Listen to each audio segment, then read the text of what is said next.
A hard-fought battle won for Texas Tech men's basketball on the road. Thanks so much for being with us today on Double T Insider. Robert Giovanetti and I are going to get to all the details for that huge win on the road over Kansas State. And Gio, last week you and I sat here and we talked about, man, we haven't seen Kyler Edwards really have a breakout game yet this season, and here we are kind of eating our words as he goes off for a career-high 24 points. I think we all knew he had that in him, and it was good to see him do that.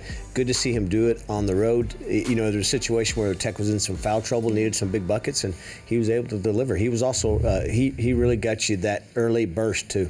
I think he and Davide Moretti are really important as, you know, returners from, you know, last year's team, and just being able to, like we talked about last week, be in those big moments. They're going to be really critical for Texas Tech in their continued growth and as they kind of continue to build momentum in conference play. I don't think Davide gets enough credit for just having to adjust this year from what he was last year to what's expected of him this year and how teams view him this year. He's fighting through all that, but boy, he had a big bucket late in the K-State game to put the game away. That's a really good point with Davide. I mean, he had 14 points, but we don't really talk about him as much as he deserves, right? Because you kind of just expect for him to have, you know, 12 points or 14 points one night. And somebody else who is really important, who's maybe not a returner, but Kevin McCullough stepped up, and we've seen him play in some big minutes with the absence of Terrence Shannon, but it's hard to do that on the road, and I feel like he really came in and just kind of showed who he was. Again, with Tech in foul trouble, there was a segment of the game, the second half, that he just dominated. He got the bucket when you needed it. I think he fought for and got 3 offensive rebounds before he finally got the put back in. You can see a lot of growth already in him this season. And something that's going to be really important for Texas Tech right now, I think, is kind of knowing who you are and each individual player knowing what their individual role is, and to be able to kind of approach these Big 12 games and win playing Texas Tech men's basketball and not trying to be anybody else. Yeah, I think that's the great thing with this team. They've got the process. We hear that Coach Beard talks about a lot. We're not going to change our process. Yeah. And they went into Manhattan 2 losses in a row. And let's not forget, Manhattan and Kansas State, that's the team you shared the Big 12 title with last year. So that's a key game on the road after having lost one previously on the road, and then the tough loss at home. You had to make that up somewhere, so it was good to get that in Manhattan. And now finally it's like they get to maybe take a deep breath as they get to come back home, and they've got another win under their belt. But this weekend is going to be really important for this group. The loss to Baylor, I think, exacerbates this. You've got to really win at home. You've got to protect home court. We've seen them do it the last 2 seasons, 17-1 the last 2 years at home.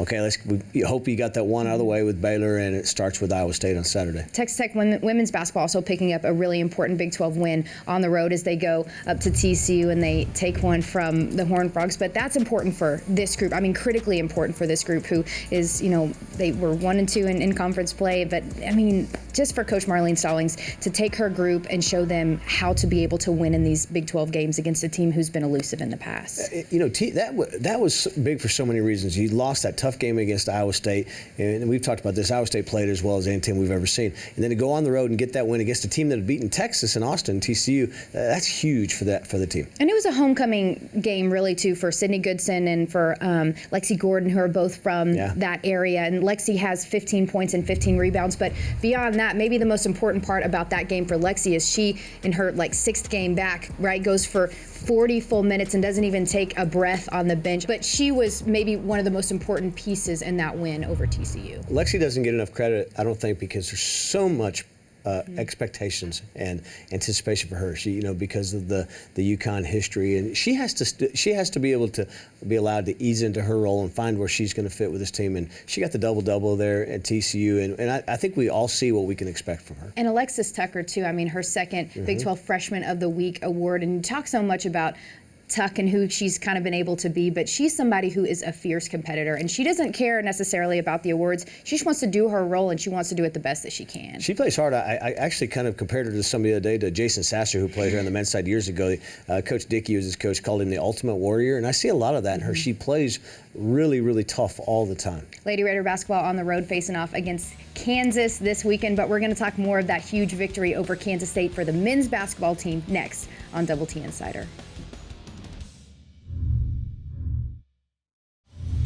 Welcome back into Double T Insider. I think that Coach Beard would say that despite the big win on the road, there are still a lot of areas of improvement that he'd like to see from this team. I mean, you go and out-rebound a team like that on the road, but there are still, some issues with foul trouble. I mean, what would you say just kind of about the way that this team is kind of working through some of the kinks here in conference? I think you still have to find a way to involve Chris Clark more in the offense. I think you've got to find last night they did do that against Kansas State. They did find a way when Jemias got in foul trouble and just didn't have his shot at certain points of the game.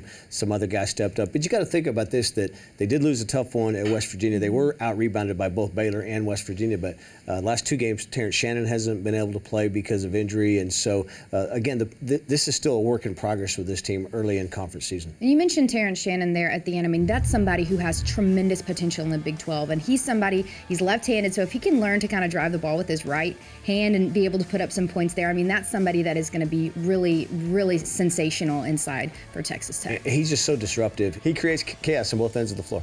Still, Texas Tech, a huge win for them on the road over Kansas State. Let's take a behind-the-scenes look at that victory. Work hard every single day. One thing that's got to be a given, fellas, is all-out effort. A guy that comes at you all the time and never gives up. That's what I'm saying. You guys who know how to finish and start.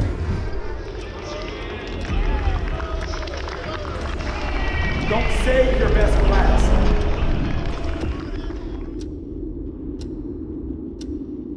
Gotta put in the work, man. This thing's just getting started.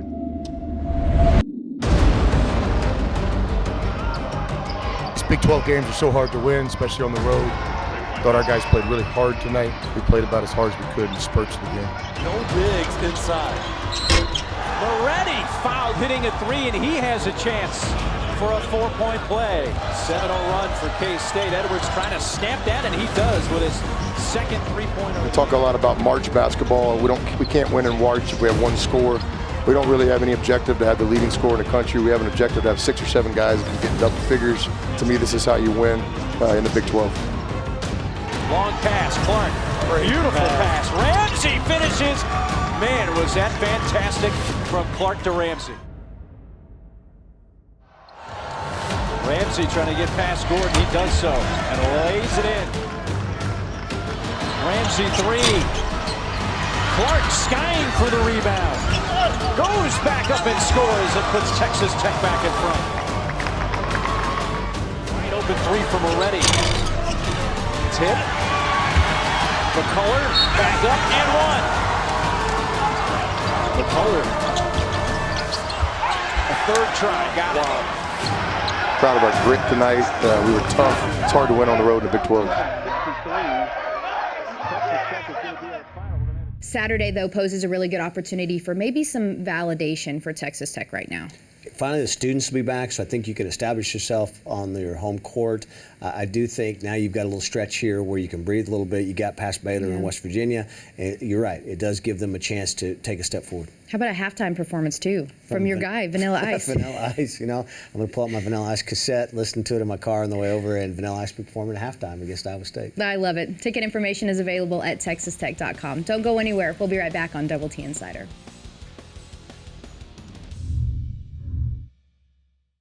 He's a West Texas native who donned the scarlet and black on the football field in the late 1950s. The 2-year letter winner earned a bachelor's degree in education before graduating from medical school.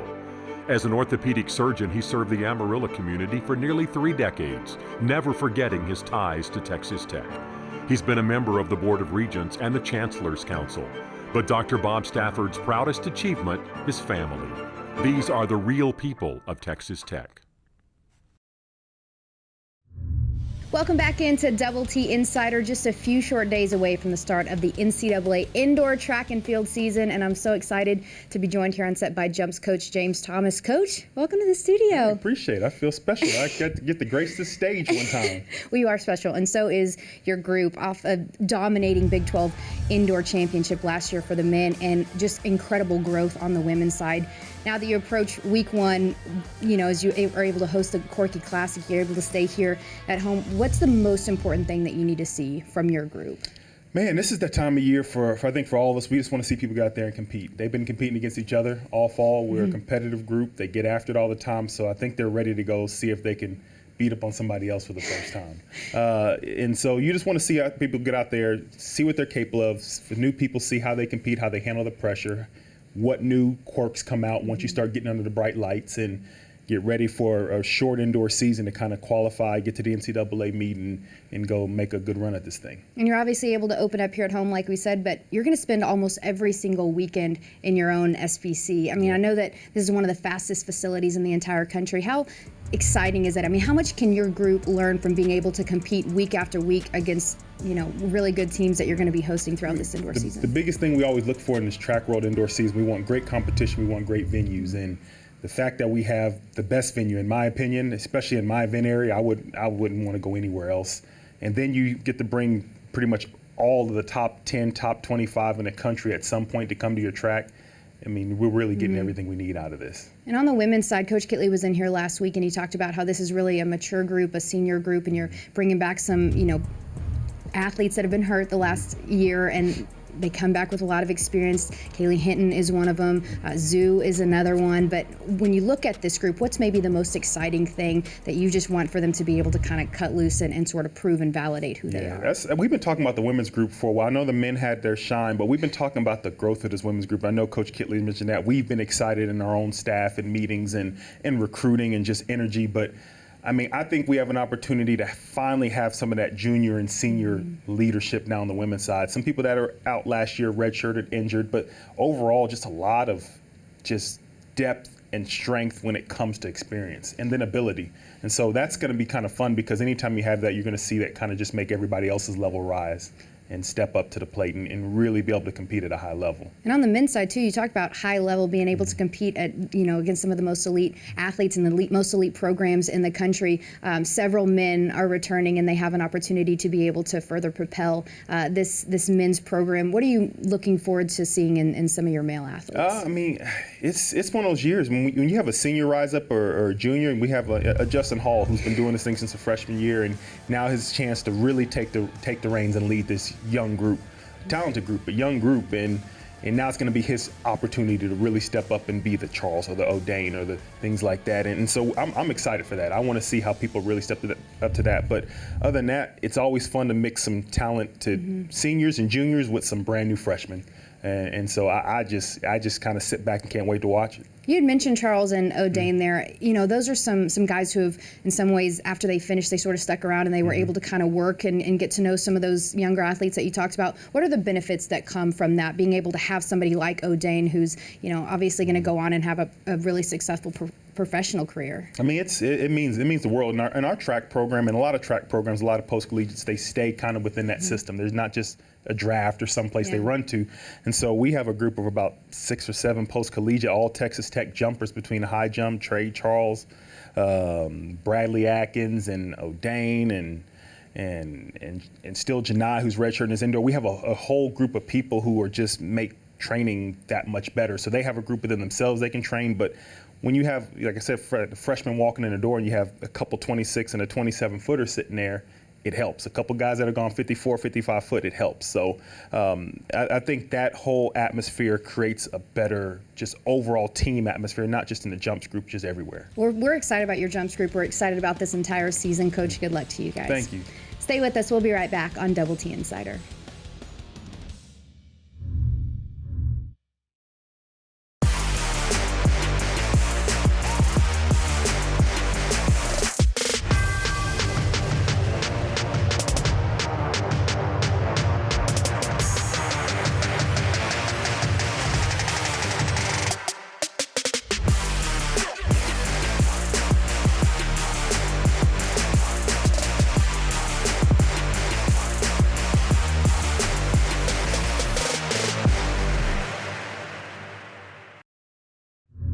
Welcome back into Double T Insider. I'm so excited to be joined here on set by head softball coach Adrian Gregory. Coach, you got your newcomers moved in. They've kind of started, getting acclimated to workouts and lifting and practicing with the other players. What have you seen from this new group? What's maybe the most exciting part about these additions?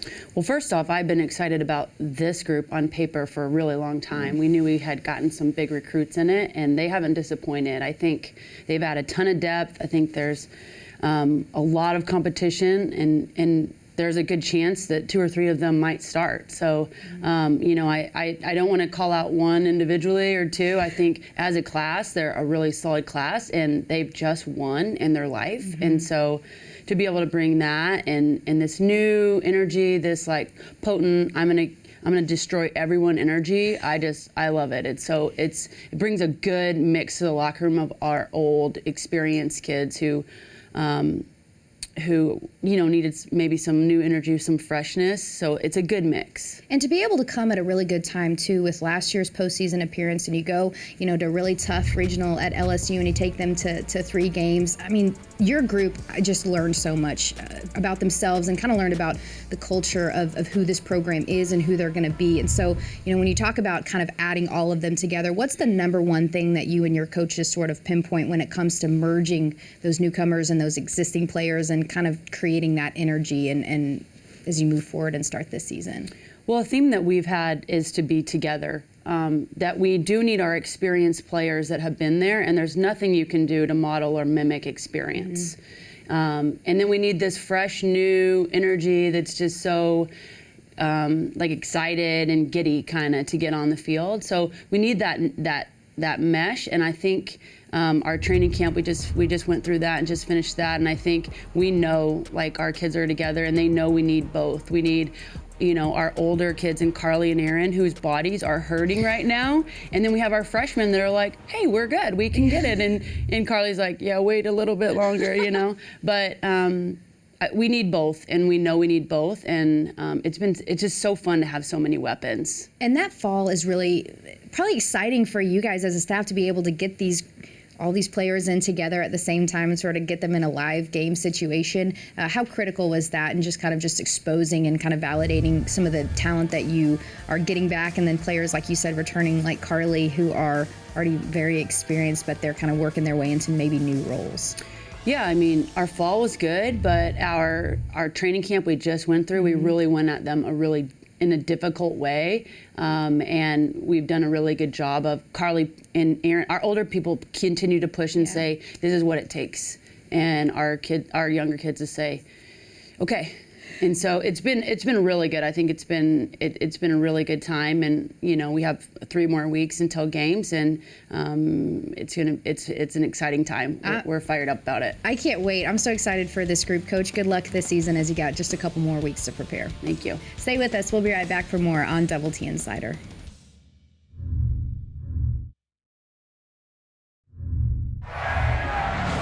Steps into the line, and here comes the pitch. Got it. Swing and a miss, strike 3. This one's golf deep to right field. Brewer back to the track at the wall. It is gone. A 2-run shot. And the pitch is driven deep to right.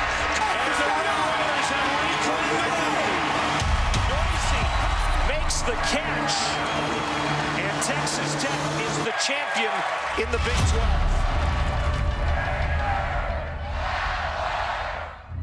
Less than 1 month until the start of Texas Tech baseball, but coming up this week, it's back-to-back road games for the Lady Raiders as they face off against Texas tonight, Wednesday at 7 o'clock, and they're on the road facing off against Kansas Saturday at 6 p.m. Meanwhile, as Gio mentioned, Texas Tech men's basketball hosting Iowa State on Saturday at 3 o'clock, following a road game against TCU Tuesday at 7 p.m. And we have a couple of programs beginning their season starting Friday. Men's and women's indoor track and field hosting the Corky Classic at the Sports Performance Center, and men's tennis begins their season Monday at the McLeod Tennis Center, Monday morning at 9 o'clock against UT-RGV, and then 3 o'clock against Abilene Christian. That's all of our time for now. Thanks so much for being with us today on Double T Insider. For Robert Giovanetti, I'm Taylor Peters. We'll see you next week.